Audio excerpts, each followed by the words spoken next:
motorista sente segurança no trânsito? E você que pensa em tirar a sua habilitação? Se a resposta for não, te informo que há motivos para isso, viu? Uma pesquisa da Organização para a Cooperação e Desenvolvimento Econômico apontou que o Brasil tem o segundo pior trânsito do mundo, gente. Perde apenas para a Rússia. Realidade no trânsito, portanto, é o tema que vamos dialogar hoje. E aqui no estúdio eu recebo o Adriano Tirelli, que é especialista em Direito no Trânsito. Seja muito bem-vindo. Muito obrigado pelo convite. Nessa tarde vamos falar um pouquinho sobre esse assunto, sobre mobilidade segura, tão importante nos nossos dias de hoje. Sem dúvida, né? Quero aproveitar também para falar que estamos ao vivo. Hoje é a estreia do Diálogos da Cidade ao vivo e a TV Câmara de São José dos Campos preza pela acessibilidade. Então, quem está comigo vai permanecer durante todo o programa é o Luiz Fernando. Obrigada pela companhia e parceria, viu, Luiz? Bom, quero começar então, Adriana, eu falei desses dados. Essa pesquisa, gente, ela levou em conta alguns fatores, como o custo de manutenção do carro em relação à renda, o nível de congestionamento, a qualidade das estradas e das vias e também o índice de mortalidade no trânsito. O tendão de Aquiles, no caso da Rússia, foi mais a questão da qualidade das estradas. Aqui no Brasil, né, Adriano, infelizmente a gente tem um pouquinho de tudo, né? E esse número não surpreende, né? Então, vou te perguntar, por quê? Olha só, aqui no Brasil, a mobilidade ela demorou muito para ter uma importância no papel de desenvolvimento econômico. Nós sempre nos preocupamos com a movimentação de cargas, né? Sempre nos preocupamos muito com a movimentação de mercadorias, mas propriamente o desenvolvimento para a mobilidade segura, vias urbanas seguras, regras de movimentação e circulação entre os usuários das vias terrestres, demorou muito tempo a ser implantado no Brasil. A somatória desses fatores levou à atual conjuntura. Então, nós temos diversos outros elementos, não somente esses, mas também o desenvolvimento do condutor, tá? A capacidade técnica hoje daqueles que estão dentro do processo de habilitação para poder gerar uma melhor mobilidade, uma condição segura no trânsito no Brasil. E agora é bem mais difícil, né, para a gente conseguir colocar nos eixos, estruturar tudo certinho, né? Porque tem os vícios, tem toda essa conjuntura que a gente tem atualmente. Sim. Hoje nós temos aí um desenvolvimento para a educação de trânsito, do trânsito e no trânsito, está muito aquém do que nós temos a nossa capacidade. Então nós precisamos melhorar aquele condutor que vai entrar no trânsito, precisamos melhorar aquele condutor que está no trânsito e precisamos preparar aquele condutor que futuramente vai para o trânsito. Então, em 3 níveis para podermos ajustar essa questão da mobilidade, reestruturarmos talvez a parte da legislação, que precisa de uma adequação ao momento atual. Não é possível você atuar com uma legislação na década de 2010, hoje ainda em vigor na década de 2020. Então, nós precisamos de uma conjuntura de fatores para poder gerar essa mobilidade segura. Tá certo, a gente vai esmiuçar ainda muito mais sobre este assunto ao longo do programa. Quero reforçar, gente, que lembrando que dia 19 deste mês de novembro, 19 passado, ficou marcado pelo Dia Mundial em Memória das Vítimas de Acidentes de Trânsito. Essa data foi instituída pela Organização das Nações Unidas, a ONU. Bom, eu quero convidar também agora a apresentar para participar com a gente, só que de forma remota, a psicóloga Gabriela Marini, que também atua aí nessa área do trânsito. Muito obrigada pela participação aqui com a gente. Gabriela, seja muito bem-vinda, viu? Obrigada, eu que agradeço o convite. Antes de eu puxar uma pergunta para você, eu quero passar mais um dado. Olha só, gente, que o Brasil é o 3º país que mais mata no trânsito em todo o mundo. Anualmente, são mais de 1.300.000 vidas perdidas, segundo a Organização Mundial da Saúde. Gabriela, eu vou com você na mesma linha, né? A gente tem uma explicação para esse dado tão alarmante. A gente falou de educação de trânsito, né? A gente precisa ter isso de uma forma mais efetiva no nosso dia a dia. E eu quero aproveitar para perguntar, você acha que a forma que nós temos hoje, nesse processo para tirar uma carteira de habilitação, você acha que é um processo falho, que a gente precisa que ele seja mais rigoroso, mais severo? Olha, eu acredito muito no processo que existe hoje. Eu estou também trabalhando com esse processo, mas é lógico que a gente pode sempre pensar em oportunidades de melhoria para atuação principalmente dentro da minha área, da psicologia do trânsito, né?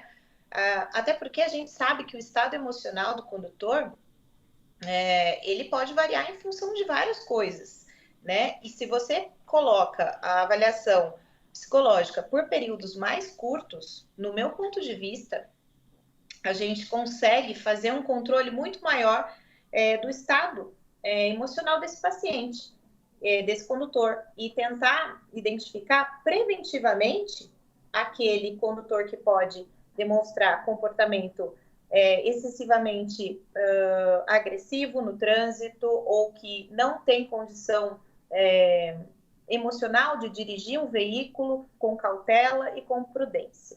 Eu fiz essa pergunta porque hoje no Brasil, a partir de 18 anos, uma pessoa ela já pode começar o processo para tirar a habilitação. E aí também, quando você pensa em tirar a sua carteira, está muito associado a um empoderamento, a uma liberdade, né? Você vê muitos jovens que anos antes já começam a pensar nisso. Quando eu fizer 18 anos, a primeira coisa que eu vou fazer vai ser tirar a minha carteira de habilitação. E aí, Gabriela, para a gente emendar então, é claro que é um processo muito particular, mas você acha que nessa idade uma pessoa ela já está em condições de responsabilidade mesmo para que ela seja um condutor e vá conduzir um veículo em segurança? Se a gente pensar que o carro, em mãos erradas, ele se torna uma arma, né? É uma ferramenta muito perigosa, muito potente. Sim. Um dos processos que eu acredito muito que poderia ser melhor é a gente pensar numa educação vindo desde a pré-escola, né? Para que a gente consiga incluir isso no currículo escolar e trazer o tema do trânsito como um tema de educação. Mas, pensando sobre a juventude, ele tem sim uma capacidade de dirigir o veículo, porém ele está sendo enquadrado entre os motoristas de risco. Por quê? Porque o jovem ele tem um comportamento mais imprudente, mais arriscado, né? Mais impulsivo também, compatível ali com a idade que ele está vivendo. Então, esse grupo, ele merece mais atenção e todo o suporte de educação, ele deveria vir preparado para isso também. Joia. Bom, e no trânsito nós dirigimos por nós e também pelo outro, né? E um erro, gente, pode custar muito caro. E para esmiuçar, colocar na prática essa realidade, a gente vai conhecer agora a paratleta Rosana Celicani, moradora aqui de São José dos Campos. Há mais de 30 anos, ela foi vítima de um acidente de trânsito por uma imprudência de um motorista que entrou na contramão e teve a perna esquerda amputada. Veja só o depoimento dela. Rosana, então você foi vítima de um acidente de trânsito, né? Conta pra gente o que de fato aconteceu. Eu estava voltando de uma confraternização com meu marido da moto no dia 7 de dezembro de 1991. E eu estava grávida. Eu já não andava mais de moto porque eu estava grávida, mas aquele dia a gente voltava com a moto porque meu marido tinha vendido a moto. E a gente falou assim, hoje eu vou de moto e vai dar tudo certo, né? A gente não pensa que vai acontecer uma tragédia. E na volta, o carro na contramão esmagou minha perna. Eu caí ali, não desmaiei, né? E o carro na contramão, né? Uma violência ali, porque se ele não tivesse a contramão, nada disso teria acontecido. E eu tive meu filho 2 meses depois, graças a Deus, nasceu super bem, parto normal. E agora vai fazer 32 anos que eu já tô amputada, né? E eu sempre lidei bem com a minha deficiência, sabe? Mas foi um acidente horrível. Eu tive, assim, que dar a volta por cima de tudo. E eu agradeço imensamente, assim, o meu filho, a Deus, primeiramente. Mas de eu estar grávida, eu acho que me ajudou muito a seguir em frente. Porque ele nasceu e eu falei, eu sou a mãe desse menino. A vida continua, né? E ali eu não tive muito tempo para ficar pensando na tragédia em si. E Rosana, você como vítima de um acidente de trânsito, que mensagem que você deixaria para os motoristas, de uma maneira geral? Você que viveu na pele tudo isso, que mensagem que você deixaria para os motoristas para que a gente tenha um trânsito mais justo, mais seguro? Olha, a mensagem é assim, se você gosta de dirigir, faça com amor. Se você não gosta, realmente não precisa dirigir. Não faça obrigado a dirigir, sabe? Porque hoje em dia tem Uber, tem um monte de coisa, você não é obrigada. Você tem que fazer isso com atenção. E seguindo as regras, você consegue sempre ser um ótimo motorista.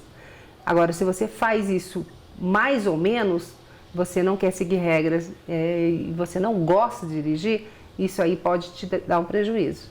Então, sempre entre no carro, você pense no seu dia, que você está com uma arma, né? Você está com um carro, uma moto, aquilo ali é você que vai conduzir. Então, você é responsável pelo veículo, pela moto.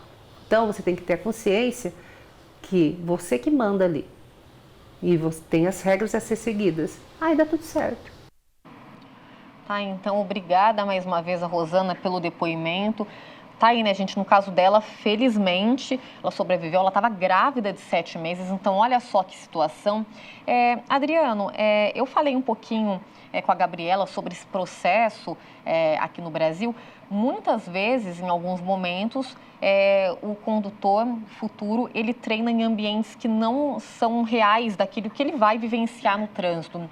Você acha que esse é um ponto também que interfere bastante, que pode, no caso, desfavorecer? Olha só, quando nós falamos do processo de habilitação, nós temos uma regra no Brasil instituída pelo Conselho Nacional de Trânsito, que é a Resolução 789. Ela estipula como que devem ser os procedimentos do processo de habilitação. Entre esses procedimentos, nós temos os exames iniciais, exame de aptidão física e mental, exame de avaliação psicológica, depois o curso teórico de 45 horas e, posteriormente, o curso prático de direção veicular, com 20 aulas práticas na categoria que o candidato de primeira habilitação pode iniciar, ou a categoria A, para veículos de 2 ou 3 rodas, ou categoria B, para os veículos até 8 passageiros e até 3.500 quilos. Tanto para a categoria A quanto para a categoria B, a norma determina que devem ser em ambientes controlados. O que são ambientes controlados? Que eles não ofereçam risco aos demais usuários. É lógico, o processo ele precisa ser aprimorado, ele precisa ser adequado à nossa realidade. Nós temos hoje veículos muito mais ágeis, sistemas de segurança aplicáveis aos veículos muito mais ágeis, mas antes de falarmos do processo em si, nós precisamos falar do que antecede o processo. Porque a imprudência no trânsito, a negligência no trânsito ou a imperícia no trânsito não é somente culpa do processo, mas é uma culpa de um ambiente natural daquele futuro condutor. O temperamento, a personalidade aplicada ao trânsito, e nisso eu concordo com a doutora, os processos de avaliações psicológicas para o trânsito deveriam ser mais curtos para poder ajudar a efetiva diminuição dos índices de sinistros de trânsito. É lógico, hoje nós temos uma realidade para a aplicação do processo prático muito aquém do que realmente é o trânsito no Brasil. Mas nós respeitamos o que está instituído pelo Conselho Nacional de Trânsito. Ele institui que essas normas, essa prática, ela deve ser realmente muito controlada, porque esse candidato à primeira habilitação, ele não pode colocar os outros em risco, tampouco ele próprio em risco. É isso. E pegando esse seu gancho, Adriano, do temperamento, agora eu quero jogar a pergunta para a Gabriela. Ele falou sobre a questão do temperamento. De fato, a pessoa, ela se transforma no trânsito. É um ambiente muito estressante, principalmente quando você pega ali horários de pico. Psicologicamente falando, Gabriela, é uma forma, podemos dizer assim, de você conhecer a real pessoa. Quando ela está no trânsito, as pessoas se transformam mesmo quando estão nesse tipo de ambiente? Bom, vamos lá. Eu costumo dizer que o trânsito nada mais é do que uma extensão do seu próprio comportamento. Não acredito que uma pessoa se transforme, porém o carro acaba sendo uma armadura, né? Assim como hoje muitas pessoas se escondem atrás da internet e acham que podem fazer muitas coisas, o carro também acaba trazendo essa armadura e como se ali eu fosse imbatível, né? Como se eu pudesse ultrapassar o limite do outro. Então, vale o alerta, porque se você percebe que você anda muito irritado no trânsito, se você está estressado, sem paciência, intolerante, além do imediatismo, lógico, natural que já existe hoje, né, que as pessoas estão sempre com pressa, vale um alerta. Se você está transferindo, né, projetando isso no trânsito, com certeza é um sentimento que já está aí e que com certeza você está vivendo em outras áreas da sua vida também. Então, esperar, né, procurar ajuda também, olhar o que está acontecendo de fato para que isso não fique cada vez pior. Bom, no Diálogos da Cidade de hoje estamos falando sobre realidade no trânsito, um tema muito sério, muito importante. A gente vai agora para a nossa primeira pausa, vamos para um rápido break, mas fiquem com a gente porque voltamos já já.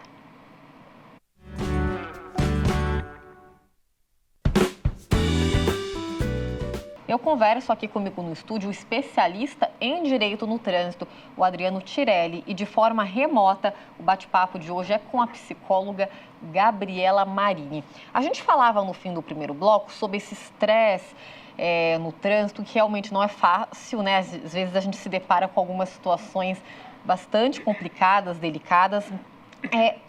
Vou começar com a Gabriela, um kit anti-estresse, digamos assim, que a pessoa pode, de repente, se preparar antes de sair de casa, alguns utensílios básicos lá para já deixar no carro, caso ela seja pega de surpresa, por exemplo, com congestionamento, alguma coisa do tipo. Hoje a gente sabe que a gente passa muito tempo no trânsito, né? Então, o que eu sempre recomendo é que você se programe, se planeje, saia com antecedência. Porque hoje o maior inimigo da irritabilidade no trânsito é a pressa. Até porque as pessoas pensam que o meu tempo é mais importante do que o do outro. Então, esse imediatismo com essa falta de impaciência, ele pode ser um pouco controlado se você sai, se planeja com antecedência.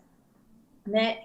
Não sei um kit, mas uma boa ideia que eu acho é se você coloca algo útil, porque você diminui um pouco essa sensação de estar perdendo tempo, né? Então, se você coloca, por exemplo, hoje em dia tem os podcasts, né? Algo que não vá te distrair tanto, que você consiga manter a atenção ali ainda ou quando o trânsito ainda está parado, né? Mas que você sinta essa utilidade de estar aproveitando aquele tempo. Além disso, né, para que você fique menos estressado no geral na sua vida, cuidar de si, né? Cuidar da alimentação, cuidar do sono, praticar exercício físico e, se você achar necessário, também procurar uma terapia. Interessante. Adriano, gostaria de complementar? Concorda com a Gabriela? Olha, eu concordo com a doutora também, né? Nós precisamos sempre nos programar antes de qualquer saída com o nosso veículo. E pegando um gancho da fala dela, utilizo a mesma fala em outra sistemática, né? O trânsito é um recorte do nosso convívio social, né? Então, o que a gente faz costumeiramente no nosso dia a dia, a gente replica no trânsito. Aquela pessoa que anda sempre atrasada, no trânsito, vai ser aquele condutor infrator de excesso de velocidade. Geralmente, é isso daí que vai acontecer. Quando a pessoa está no trânsito, ela está no congestionamento, ela está numa situação em que o trânsito tem uma mobilidade reduzida, sempre é importante ter uma garrafa d'água, né? Lembrar que no trânsito a distração não é utilizar o celular, porque o índice de infrações de trânsito referente ao uso de celulares hoje, a pessoa para no semáforo e começa a utilizar o celular. A pessoa tem um veículo imobilizado em qualquer momento na via e começa a utilizar o celular. O celular não é distração no trânsito. Tá? Colocar uma boa música, uma música relaxante, se hidratar nesse calor, né? Que ajuda a diminuir o índice de ansiedade. Diminui o índice de ansiedade, a pessoa consegue ter um controle maior, porque o condutor, ele também é uma condição adversa. Quando nós falamos em direção defensiva, o condutor ele entra como condição adversa e a condição psicológica do condutor influencia nessa condição adversa. Ela potencializa o risco do acidente, o risco do sinistro, né? Ou ela diminui o risco do sinistro. Por isso que o condutor, quando ele está menos ansioso na condução do seu veículo, ele tem menos possibilidade do sinistro de trânsito. Tá, então. Tem ideia de qual dia que predomina o maior número de acidentes? Olha só, gente, dados do Infociga apontam que no Vale do Paraíba, de janeiro a agosto deste ano de 2023, foram registradas 228 mortes. E às sextas-feiras, olha só, sexta-feira é o dia que mais tiveram acidentes com vítimas fatais. Ao todo foram 42. Domingo é logo o segundo dia com 41 e aos sábados foram 33. E tem mais números para a gente repercutir. Olha só, aumentou em 27% o número de acidentes fatais de 2022 para 2023 também aqui em todo o Vale do Paraíba. Adriano, esse número a gente sempre ouve falar, né? Sexta, sábado, domingo, geralmente são os dias de descanso, que as pessoas costumam sair, vão para festas, enfim, acabam ingerindo bebida alcoólica. É muito por conta disso também, você acredita, esses números? Olha só, aos finais de semana, tradicionalmente, infelizmente, né, nós temos um aumento geral do número de sinistros de trânsito, inclusive sinistros com vítimas fatais. Ocorre que sexta-feira, sempre aquela pressa de adiantar o final de semana. O final de semana ele vai chegar de qualquer jeito, adiantando ou não adiantando. As pessoas acham que o deslocamento em velocidade ou abusando vai adiantar o sábado, e não vai. As pessoas esquecem também que bebida e direção não se misturam de jeito nenhum, né? Nós temos aí a aplicação da lei seca, né, do artigo 65, do artigo 65A, pelas autoridades competentes, que precisam ser aplicáveis mesmo, tá? Mas esse aumento excessivo dos finais de semana se dá predominantemente pelo quê? Porque a pessoa está na ansiedade ou naquela situação de querer fazer algo além do que é da capacidade dele, então ele acaba abusando do veículo, acaba ingerindo bebida alcoólica, acaba já no final de tarde. Esses números do InfoSica são muito interessantes, porque eles pegam os dados a partir das 18 horas, né? Das 18 horas até as 6 horas da manhã, passando por período da tarde, noite, madrugada e início da manhã do dia seguinte. Então, esse aumento se dá justamente nesse período em que a pessoa está adiantando a sua ida para sua casa e precisa, então, nesse período, a pessoa ter o maior controle do seu veículo. Lembrar que vai sair, saia com segurança. Parei, por algum motivo, fiz um happy hour na sexta-feira com um amigo, não pegue seu veículo, vá de Uber ou aplique a lei do motorista da vez, sabe? Tem que ter maior segurança, por quê? Para diminuir esses dados aí que realmente são preocupantes. E é complicado falar, mas você acha que até o caso por segurança, porque muitas vezes, infelizmente, uma pessoa que não tem nada a ver com o assunto, que está fazendo tudo certinho, acaba pagando o preço, né? Por quem ainda insiste em misturar direção com bebida alcoólica. Você acha que seria até o caso de evitar mesmo, infelizmente, trafegar nesses horários? Aí a gente fala principalmente no fim da noite para a madrugada, né? Nesses dias, no caso, entre sexta, sábado e domingo, por questões de segurança. Olha só, a mobilidade, cada um tem seu grau de necessidade da mobilidade. Então, o direito de ir e vir é inerente a todos. O Código, ele traz lá no artigo, a partir do capítulo 26 do Código, traz lá uma regrinha chamada Normas Gerais de Circulação e Conduta. Essas normas estipulam regras seguras de mobilidade entre todos os usuários. Então, existem duas regras que são absolutas.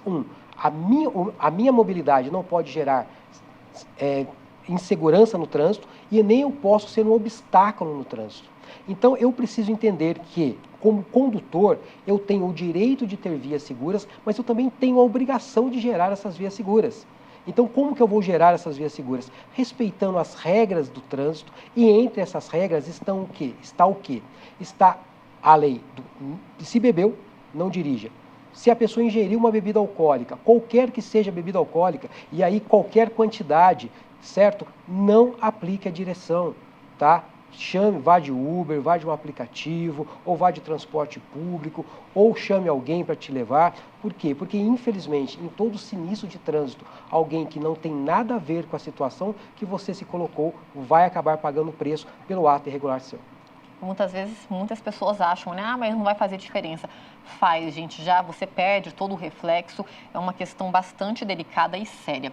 Bom, a gente reclama do trânsito muitas vezes, né? Mas imagina só quem vive dele, quem trabalha diariamente com o trânsito. Eu conversei com o Valdemar, que é taxista há 27 anos, e vamos ver só o depoimento dele sobre o dia a dia nas estradas. O trânsito não melhorou nada. Cada dia que passa, pior. O grande não respeita o pequeno que é os motoqueiros, corta pela direita, corta pela esquerda. É um som nos escapamentos ensurdecedor, que ninguém toma conta disso. Então o trânsito em São José dos Campos ainda continua caótico. que fazer para tentar desestressar, né? Porque é o dia inteiro no trânsito, aí é engarrafamento, muitas vezes é um que não respeita, pessoas buzinando a todo momento, não presta atenção. Que tática que o senhor usa para não adoecer, né? Porque é bem estressante. Muito, muito. Eu e os colegas trabalhamos aqui por volta de 15 horas, 16 horas. Então, para nós não ficar estressado no trânsito, é relaxar, como se diz, e deixar fluir. E eu cuido do meu e ele cuida do dele. Tá aí, então, não é uma tarefa fácil. Muito obrigada, Valdemar, por trocar essa palavrinha com a gente. Gabriela, a gente falou muito dos acidentes. Quem ainda está no carro, a gente pode se dizer que, de certa forma, ainda está protegido, né, pela aquela armadura, mas a gente tem o outro lado, que são os pedestres, ciclistas, e aumentou muito também, né, o número de atropelamentos fatais, de vítimas nesse sentido também. É um assunto que a gente precisa falar muito mais, né, que esse respeito, a gente priorizar quem vai e vem, seja por bicicletas, a pé, os pedestres, né, a força menor, o lado menor da força. Então, nessa frase, a gente vê muito sobre empatia, né? Sobre considerar o outro. E isso é muito importante no trânsito, né? Isso é importante que eu faça na vida, que eu entenda o outro, que eu zele pela pessoa que está mais desprevenida ali. E também no trânsito, né? Eu pensar no outro, não entender que tudo gira ao meu redor, que o meu tempo é mais importante do que o do outro. Tudo isso faz com que eu tenha mais paciência, né? Eu convido vocês hoje a fazer uma reflexão sobre a própria vida, porque se você cuida da sua vida, você vai estender isso para o trânsito. Então, faz esse exercício de autorreflexão, né? Volta essa autorresponsabilidade para você. Pense em que você pode ser melhor para o outro, para você, né? Quais são os pontos que você pode trabalhar? Se você encontra dificuldade, busca uma ajuda. Às vezes você tem um transtorno de personalidade, um transtorno de neurodesenvolvimento. Às vezes essa sua imprudência, essa impulsividade pode estar vindo também disso e você não conhecer, né? Se você acha difícil, tá difícil resolver isso sozinho, busca uma ajuda. Bom, a gente vai para mais um break e eu gostaria de agradecer aqui a participação da Gabriela. Gabriela, muito obrigada mais uma vez, viu, por contribuir com seu conhecimento aqui com a gente nesse tema tão necessário. Obrigada, viu? Eu que agradeço. Tá joia? Bom, o Adriano continua com a gente porque no próximo bloco tem mais diálogos. Hoje a gente está falando sobre realidade no trânsito. Fique com a gente porque voltamos já já.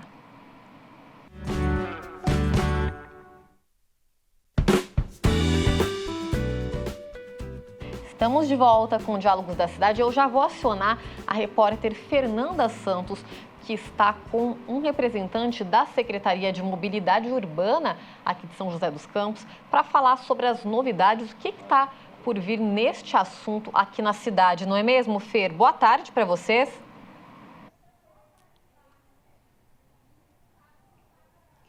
Oi, Dani, muito boa tarde para você, boa tarde para todo mundo que está nos assistindo. Parabéns pela estreia, primeiro de tudo, né? E ó, a gente vai continuar falando sobre esse assunto que você está comentando aí no estúdio, com vários especialistas, né, sobre isso. E eu vou conversar agora com o Ronaldo Rodrigues, que é diretor de Planejamento e Projetos Viários de São José dos Campos, para falar dos principais desafios, né, do movimento, né, da mobilidade urbana aqui de São José dos Campos e quais são os projetos futuros aí para solucionar esses desafios. Ronaldo, muito boa tarde, obrigada por você participar aqui do nosso programa Diálogos da Cidade. Primeiro eu queria saber de você quais os principais desafios hoje, né, que vocês estão tendo aí em relação a mobilidade urbana aqui de São José dos Campos, por favor. Boa tarde. Enquanto desafios, a gente tem hoje a implementação do novo transporte público. Então esse eu acho que é o grande desafio da mobilidade, a gente precisa implantar esse sistema inovador, 100% elétrico, ônibus com ar-condicionado, enfim, uma frota maior. Então hoje a gente está passando, já tem um tempo, né, que a gente está passando com essa complexidade em termos de trazer essa inovação para o município.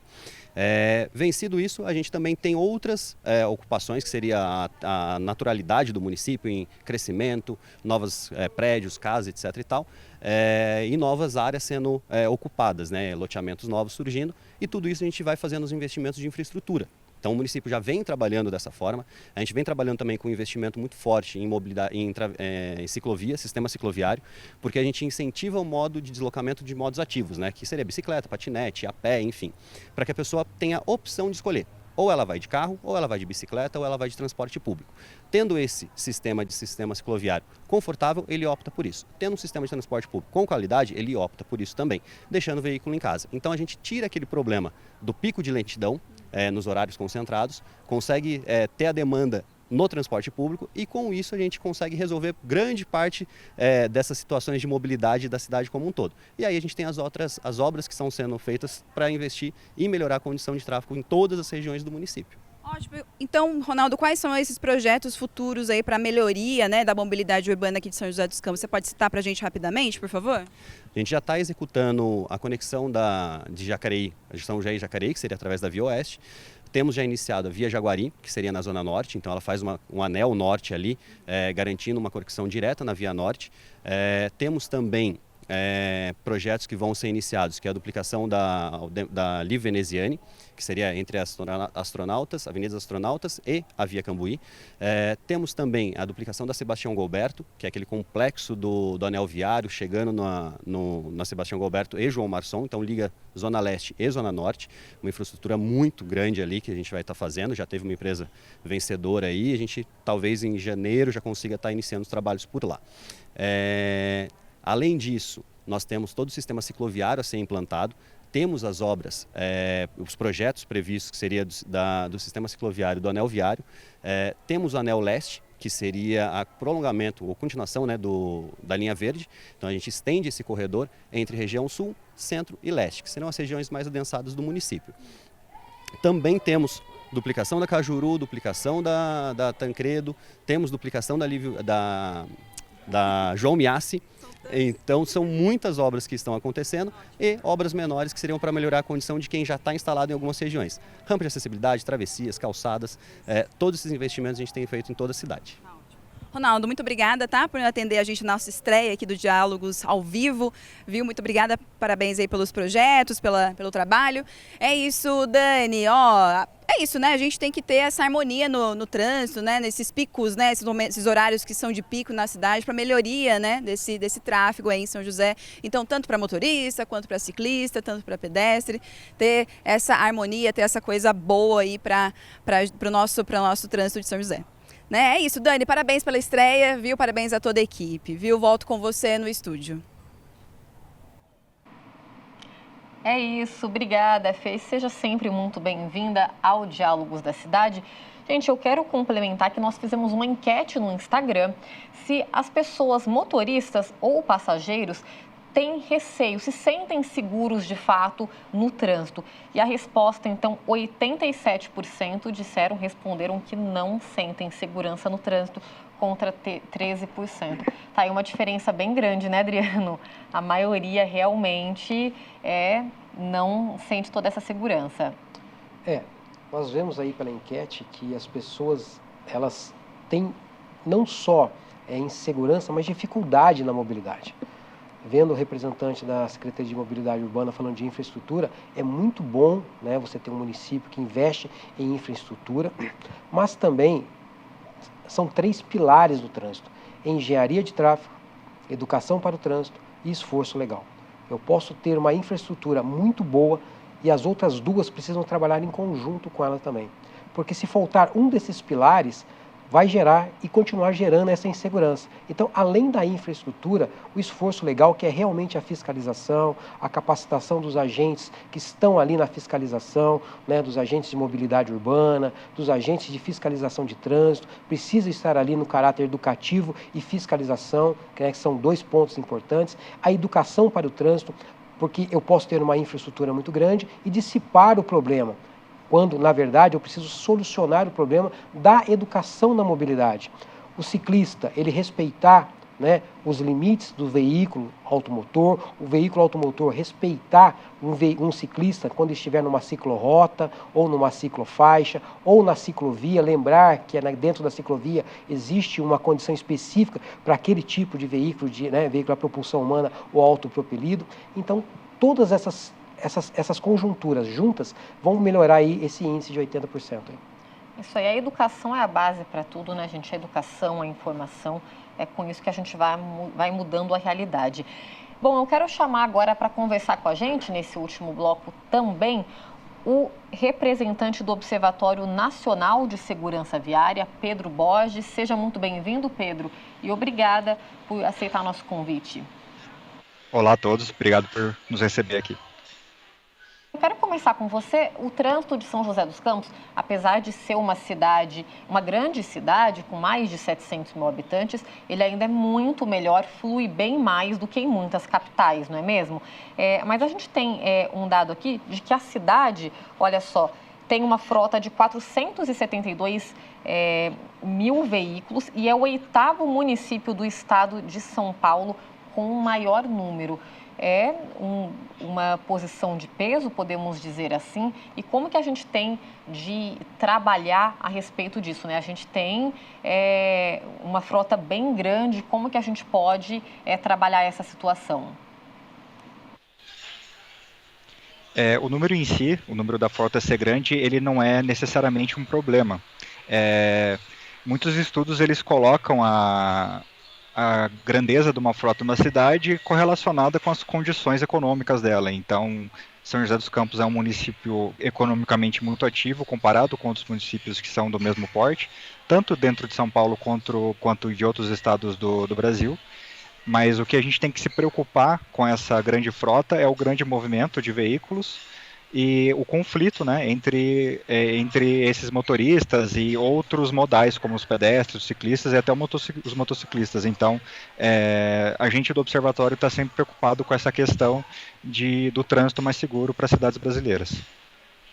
E a gente falava, Pedro, também aqui ao longo do programa sobre a questão da mobilidade. A mobilidade é um termo muito maior, não é mesmo? Que abrange muitas outras coisas. E aí a gente fala também sobre os outros tipos de transportes coletivos, pedestres, ciclistas. E é preciso toda uma infraestrutura, uma pesquisa, um estudo para que a gente consiga chegar num denominador comum, não é mesmo? Com certeza. Cada modal de transporte exige seus níveis de qualidade, sua infraestrutura e também exige um nível de comunicação e educação para cada parte ali envolvida, né? Então, principalmente a questão dos usuários de transporte coletivo, que é uma questão que se coleciona muito com a questão dos pedestres. Então, esses usuários precisam de uma infraestrutura melhor, principalmente considerando as calçadas, travessias de rua, faixas de pedestres. E aí também a gente consegue levar isso para todos os outros pontos aí, todos os outros elementos da mobilidade urbana. Então, pensando nos ciclistas, é claro que a presença de ciclofaixas, ciclovias melhora muito a mobilidade deles e a segurança, então é a mobilidade mais segura, mas também é necessário a parte da comunicação. Então, todos esses elementos envolvidos, ter noção que cada um é responsável pela sua própria segurança e pela segurança do próximo. Você avalia que a gente vem caminhando bem nesse sentido? Se a gente pegar também o Plano Nacional de Mobilidade Urbana, né, de 2012, que dentre os tópicos prega justamente isso, para a gente priorizar transportes coletivos, prestar atenção também na questão dos pedestres, da preferência. Como que você avalia atualmente, como que a gente está andando nesse sentido? A passos lentos, a passos um pouco mais rápidos? Focando na questão do nível de segurança viária das cidades brasileiras, a gente tem percebendo que isso tem andando um pouco mais lento, a evolução não é a evolução que a gente esperava. Então, quando a gente pega os últimos dados de mortes no Brasil, eles vêm aumentando desde 2020, mortes no trânsito. Então, isso mostra um cenário grave que todas as cidades do Brasil precisam resolver. Quando a gente pensa em mobilidade mais geral, a questão principalmente do transporte coletivo e dos modais mais ativos, eles já vêm sendo um pouco mais enfrentados, principalmente nas grandes capitais brasileiras, nos grandes municípios, mas a gente tem muitos municípios de médio e pequeno porte ainda que não possuem um sistema estruturado de transporte coletivo e ainda não pensam tanto na segurança dos modais não motorizados e acabam focando só os seus investimentos nos carros e nas motos. Isso.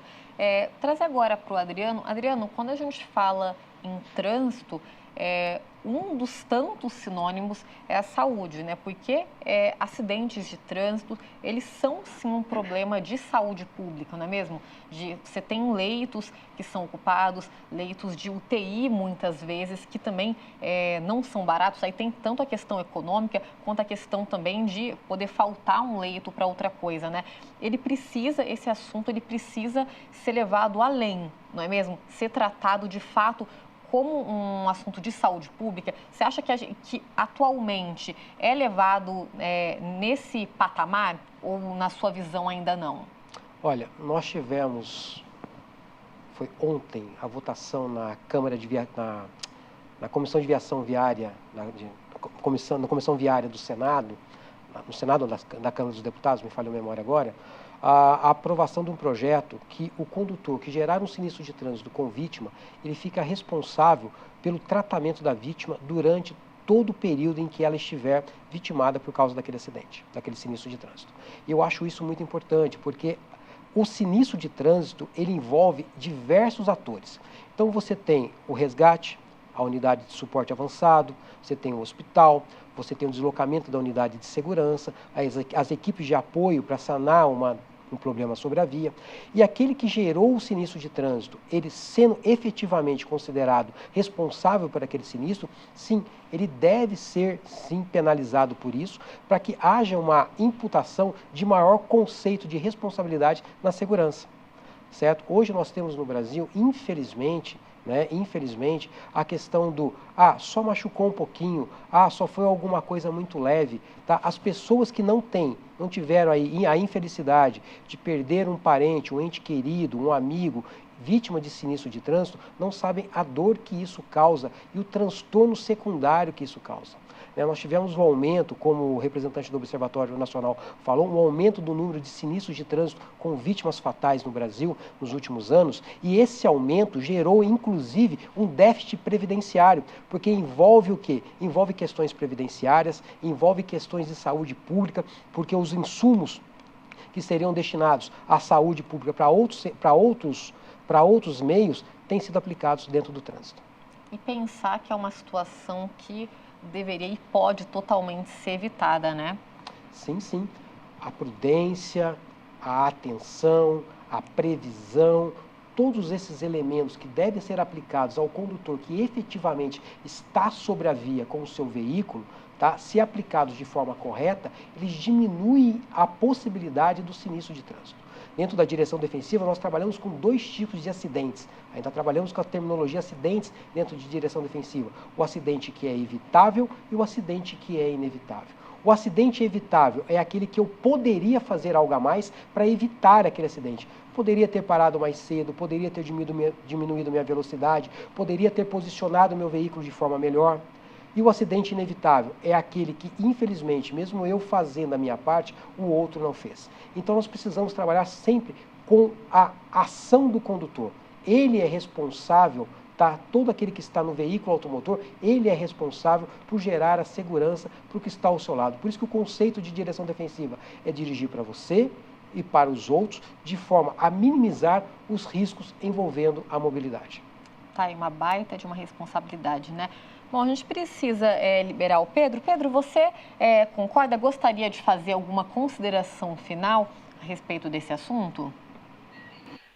Concordo, e minha consideração é a seguinte, a responsabilidade de um trânsito mais seguro é de todos. Então, é de nós, como usuários, em seguir as leis de trânsito, em performar melhor nossos trajetos aí para trabalho ou escola, e também uma responsabilidade do poder público, da iniciativa privada, de todos nós. Então eu acredito que A segurança viária, ela é um assunto multidisciplinar, então você tem a questão do atendimento às vítimas, questão de engenharia de veículos, de vias, educação, comunicação. Então, a gente só vai conseguir mudar esse cenário nas cidades brasileiras se a gente trabalhar todos juntos. Muito obrigado. É isso, então. Muito obrigada. Pedro Borges, representante do Observatório Nacional de Segurança Viária. Muito obrigada mais uma vez, viu? Bom, então vamos seguir daqui.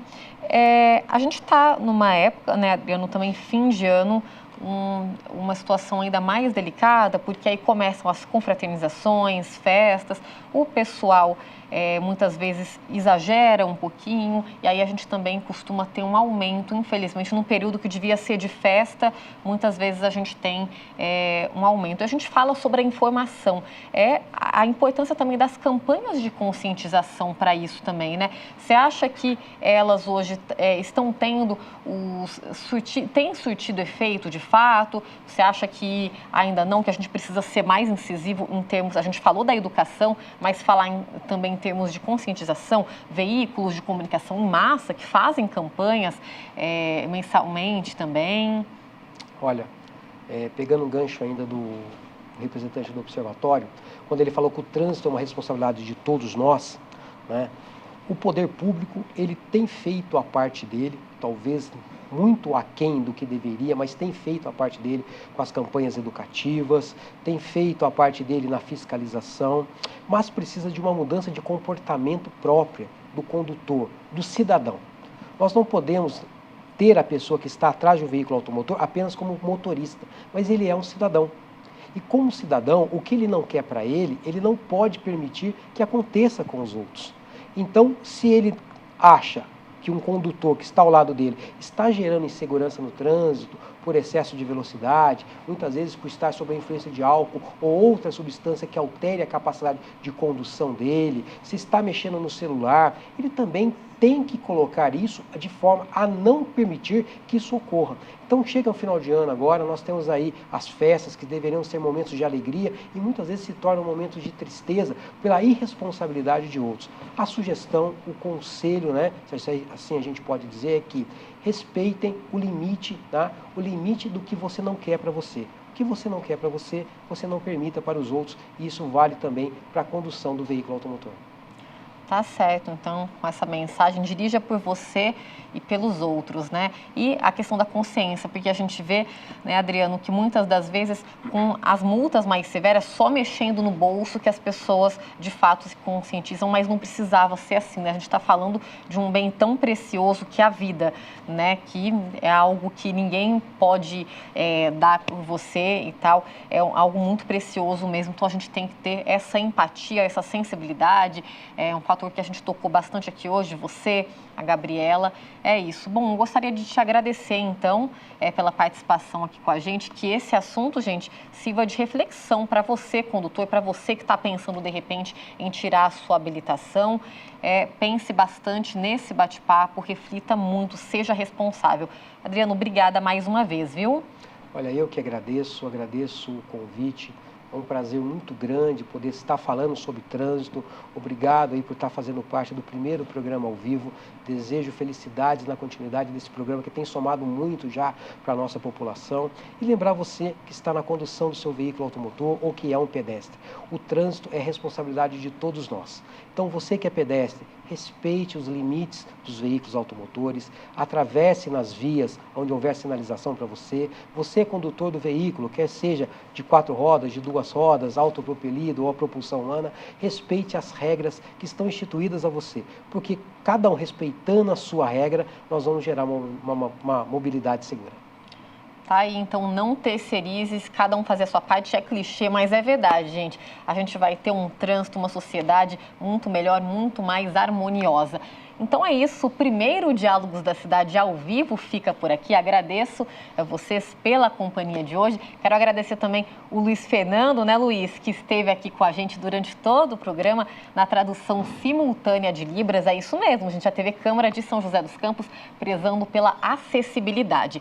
Para você rever este programa na íntegra e todos os demais da nossa programação, vocês podem acessar o youtube.com/TV Câmara SJC, podem nos acompanhar também pelos canais 12.3, que é o canal aberto, além do 7 da NET e 9 da Vivo.